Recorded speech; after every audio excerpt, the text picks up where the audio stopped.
Hello ladies and gentlemen, and welcome back to my channel for another Hot Toys 1/6 scale Star Wars Ahsoka series figure unboxing and review. Today, we're taking a look at the Hot Toys exclusive, zombified version of the Deathtrooper. Now, I got mine at a discount from Pop Collectibles. As always, do your own research, make sure you're comfortable before buying. I've popped a link to their site in the description, along with the discount code Justin's Collection, for 5% off your order if you do decide to buy from them. While you're down there, why not hit that subscribe, bell notification icon, and join button, so you're notified as soon as a brand new Hot Toys Star Wars figure review goes live on the channel. Oh, I'm so freaking excited to get this guy out here. I'm a massive Deathtrooper fan. For those of you who don't know, the Deathtrooper is my all-time favorite Disney-era trooper design. Up front, we've got an image of the zombified Deathtrooper wearing his broken, cracked, nasty-looking helmet.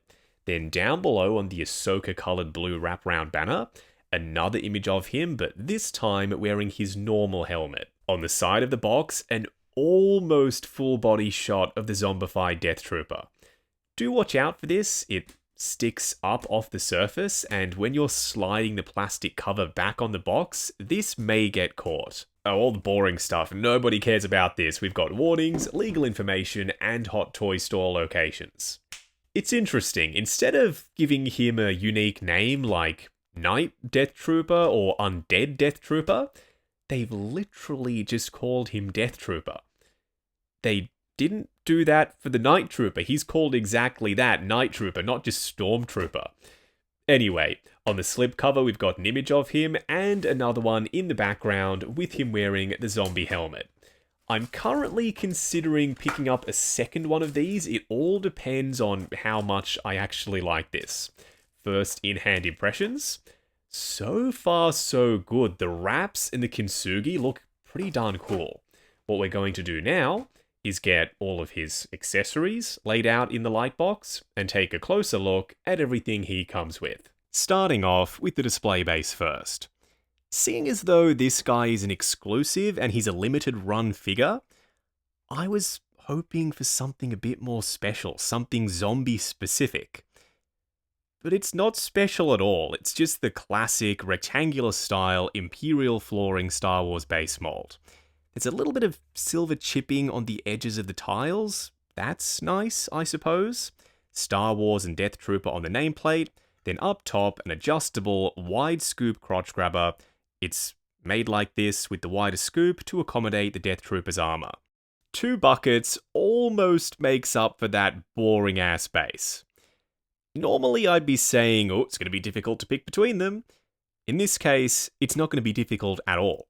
I'm going with the zombie helmet, hands down, this is the coolest of the two. We'll try out both of these on him a little bit later. Every single Deathtrooper that's been released has come with an E11D, unless I'm otherwise mistaken. Even the Specialist came with one of these, right? As an alternative weapon. Let me know down in the comments. We've got some pops of red, the stock can extend out, and some wires that are actually wires. There's one at the back and one connecting this middle piece to the main body of the blaster.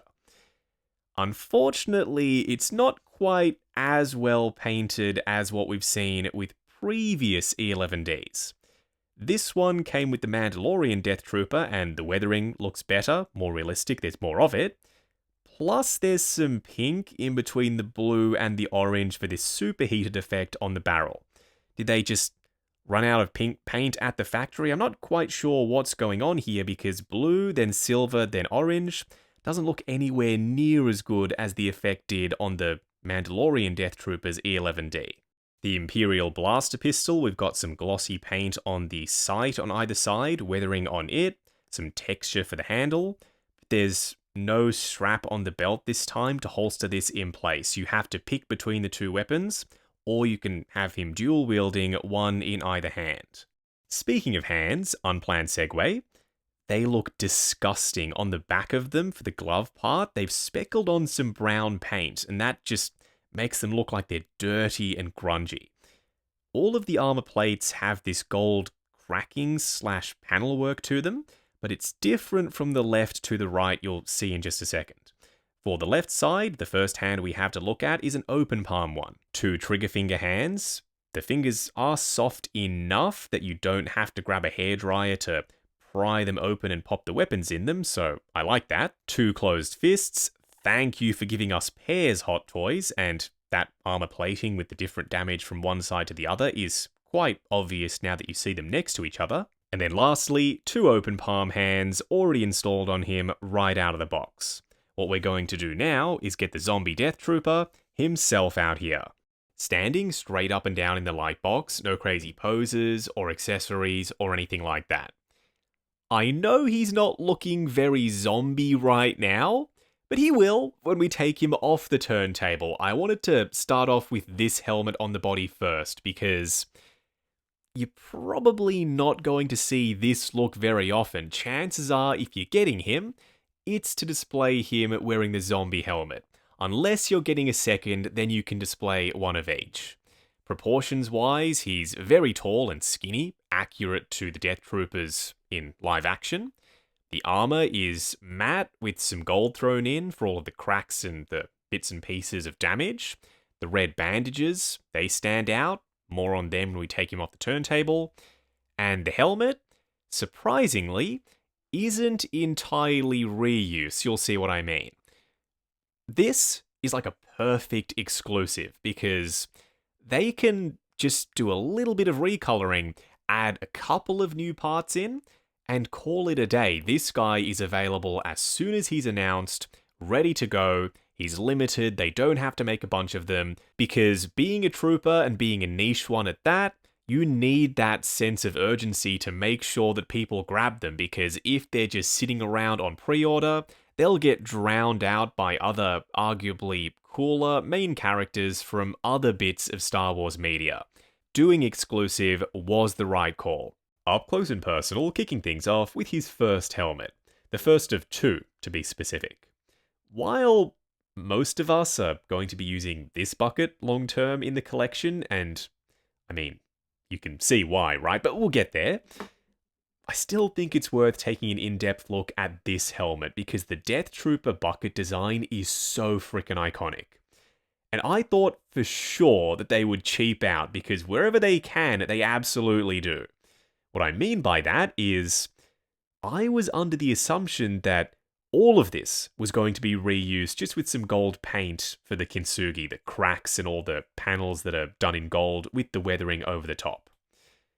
Most of these armor plates are just painted to look like they've got cracks on them, but for the ab section, the chest armor, and the helmet, all of that is sculpted in, so these 3 pieces are brand new sculpts. I'm impressed by that. They didn't cheap out for the most important part, which is arguably the helmet, and it still retains the LED light up effect.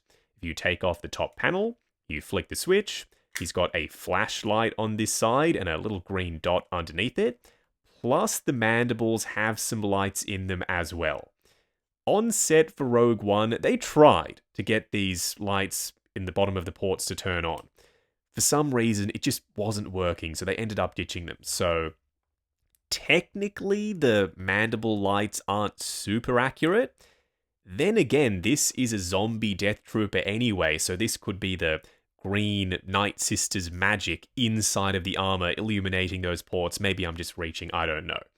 We've got some dirt and grime on those green lenses, and there's some dirt on the visor up top, which makes him look like he's been in the field for a while, and you can tell that this guy is disgusting from head to toe. That signature Deathtrooper glossy sheen is gone for this version of him. He's matte, he's dusty looking, and we've got that speckling of brown over everything. Dude, this is worth the price of admission alone for me. We just don't get very many 1/6 scale Star Wars zombie figures. Usually Disney, and in fact even Lucasfilm, like to shy away from stuff like this because it's gory and it's creepy and it's nasty. And those are all of the reasons why I like this. It's got this whole Two-Face thing going on. If you turn him to this side, it's pure Deathtrooper. You can see a bit of the chin poking out, but that depends on the angle. Whereas from the other side, it's 100% zombie. You can even see some little greebly bits inside the front of the helmet, like that's a breathing apparatus or something. There's a dry brush on the cracked sections, a brown wash on the flesh, some teeth are missing, and there's a gloss on the tongue inside the mouth. But it's the expression that sells this. If he was just a straight-faced neutral expression zombie, I don't think it would have worked. Having him screaming, he's coming towards you, he's about to tear you apart and likely eat your brains. For those wondering if you can use the normal or zombified helmets on the regular Deathtrooper body, it's the same body, same neck connector, so of course you can. You can pop either of the two helmets on this body if that's something that you're interested in. I think the matte finish and all of the gold kintsugi is at odds with the glossy armor. There's some weathering, but this just doesn't work for me. Hey, that's not bad. This zombie helmet on the glossy, shiny Deathtrooper body, it still doesn't work perfectly because of the matte finish versus the gloss like we just discussed, but there's less gold on this side of the helmet, so it's closer to being displayable compared to what we just saw. Vice versa is an option. Clean helmet, weathered body. Now you've seen it, but it's not something that I'm going to go with. Back to stock, the normal helmet and the body that it comes on, the zombie Deathtrooper body. Let's discuss the outfit underneath the armor plating. This is sculpted plastic. You can see a little bit of it poking out from underneath his flexible shoulder pads. That is just pure stretchy spandex. Unfortunately, because of the Deathtrooper's design, this is rubber. We've got these rubber gasket-like sections on his arms, the torso, you can see some of it up top, and on his legs. So all of the high traffic areas are covered in rubber, which is terrible for posing. It's something that you're going to have to be mindful of if you leave him in an arms bent pose holding his rifle for a long period of time. This may crack or split or something is going to happen to it is what I'm trying to say. I don't think you can use 303 with it because this time all of the rubber sections are painted. There's a brown dry brush on the raised sections of the ribbing and it highlights the detail beautifully. But I think if you use a surface coating, you're going to erode that paint on it, and that probably isn't going to make this guy look very good. You want him to be as dirty and grimy as possible. If you take off that brown paint, then the rubber is going to look very clean, just like that spot right there. Is it a deal breaker? That's going to be down to personal preference. It isn't for me because I've got maybe 4 or 5 Deathtroopers at this point, and I knew what I was getting going in. They made this guy in the same way as those, and they're probably going to do it again in the future if we get more Deathtroopers. At least they have weathered the rubbery parts underneath the armor, because if they all looked like that one, the one they forgot to paint, then he wouldn't look as cohesive as he does. All of the red bandage parts are actual thin fabric bandage wraps, so you could remove them or adjust them if you want to. They're slightly movable on the surface. A couple of them are glued down so you don't get any play, like this one doesn't want to move at all, but the leg ones are a lot more forgiving if you want to make some adjustments. The belt is missing the big pouches around the front that we get with the normal Deathtroopers. That leaves this area fully visible. I tried to move the armor plates up as high as they would go because I don't like seeing that much ribbing. Those canisters really should have been there, or compartments or pouches, whatever you want to call them. I'm going to keep trying to move it up off camera, but for right now, that's the best I can do.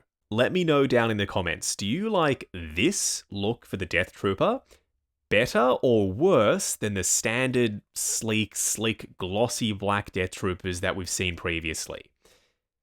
I'm partial to the OG, but This is starting to grow on me, the asymmetry with the vibrant red wraps and all of the gold and the matteness to it. Even the speckling of dirt and grime on these canisters is visually interesting. Coming down to the legs, we've got different wraps from one side to the other, asymmetry with the shin guards, including the way the gold has been done, some dirt on the base part of the boots but not the ribbing, then some sculpted tread on the underside. For a quick side-by-side comparison, on the left we've got the most recently released version of the clean Deathtrooper from the Mandalorian line. Another reason why I picked him, other than him being the newest of the bunch, is because he's got the flashlight on the side of his helmet. Then on the right, the knight/zombie version of the Deathtrooper from the Ahsoka series. The new one is a little bit shorter. Your eyes are not deceiving you. There's not much in it. Maybe only a couple of mil, but the reason for that is because they've shrunk down the neck peg. If I had to pick between these two right here and now, it would be extremely difficult. I still adore the figure on the left. He's clean, he's sleek, the glossy armor is outstanding. But the figure on the right with the zombie helmet and the pops of red and the gold and the matte finish for the armor, all of that stuff is working together and it's catching my eye, so I am leaning towards the new one. Going over articulation, starting off with his helmet. There's a ball joint at the base of the neck. It is articulated, but it's covered in that rubbery gasket stuff, so it's more restricted. Then up underneath the helmet, there's a double ball peg.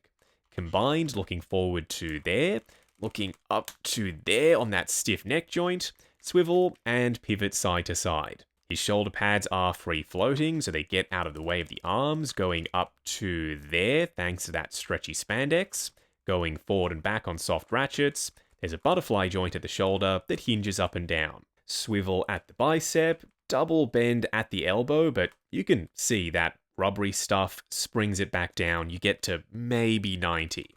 Then for the wrist peg, it's a hinge and swivel. His torso, free-floating armor plates on top of one another, crunching forward to there, just a little, going back to there, swivel, and pivot side to side. His legs go forward to there, and spring back down a touch, going out to there, swivel at the upper thigh, double bend at the knee, going past 90. And then for the ankles, a double ball peg, good for forward and back, swivel, and ankle tilt. Moving on to the 3 cool and 3 annoying things. The first annoying thing is, why is the sculpted kintsugi only present on the helmet, the chest plate, and the ab armor? All of the armor should have been new sculpt work. The body is already reused, the accessories reused, the hands reuse. You may as well have put in that extra little bit of effort and sculpted it everywhere else. The second annoying thing, I'm hoping just an issue on my copy, they forgot to paint this piece of rubbery ribbing. It's painted on the entire figure except for that spot right there, and luckily it's around the back, but it sticks out like a sore thumb. The third annoying thing is the base is boring. I would have liked to have seen something unique for the Knight version of the Deathtrooper. Some green smoke effects, some cool artwork, a hexagon base instead of this rectangular one. Something to make this guy look more interesting and different compared to all of the other Deathtroopers they've already made. The first cool thing is you can do this. Because you get 2 helmets, you can either pick up 2 of the exclusives, or you can save yourself some money, grab the spare helmet, and pop it on a Deathtrooper that you already have in the collection. The second cool thing is they kept the light up effect. They could have ditched it. They could have saved some money, removed the electronics, but they didn't. They put in the effort, and for figure photography in low light, creepy environments with some smoke swirling around him, these lights are going to look sick. The third cool thing is it's a freaking zombie Deathtrooper. If you told me a couple of years ago that I would eventually get a red, gold, black, and zombie version of a Deathtrooper, I wouldn't have believed you. But here he is, and he looks fantastic in all his zombie glory. Wrapping up on the Ahsoka series Hot Toys Deathtrooper, or Zombie Deathtrooper if you have him displayed with the zombie helmet on. because you could, now that I think about it, this is the end of the video, but somehow I'm only just realizing this, use him as a normal Death Trooper that's part of just Thrawn's squad. He doesn't necessarily have to be a zombie if you don't want him to. But I do want him to. This is going to be my zombie Death Trooper. He's got presence, he's big and he's imposing. The gold is extremely sharp, and it's been sculpted for the cracks that it sits in on a couple of the armor pieces. Actually, 1, 2, 3, 4, 5 in total, so more than a couple. We don't have any new accessories really, but the star of the show is the zombie helmet.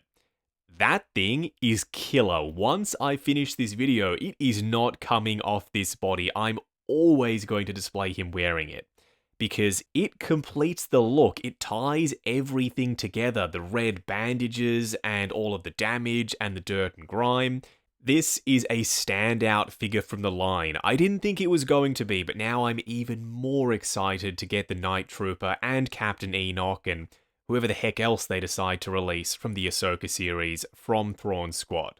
Now, I got mine at a discount from Pop Collectibles. As always, do your own research, make sure you're comfortable before buying. I've popped a link to their site in the description, along with the discount code Justin's Collection, for 5% off your order if you do decide to buy from them. While you're down there, why not hit that subscribe, bell notification icon, and join button if you like the sound of seeing your name in the end credits of my reviews. Like, comment, and subscribe. We'll catch you in the next video.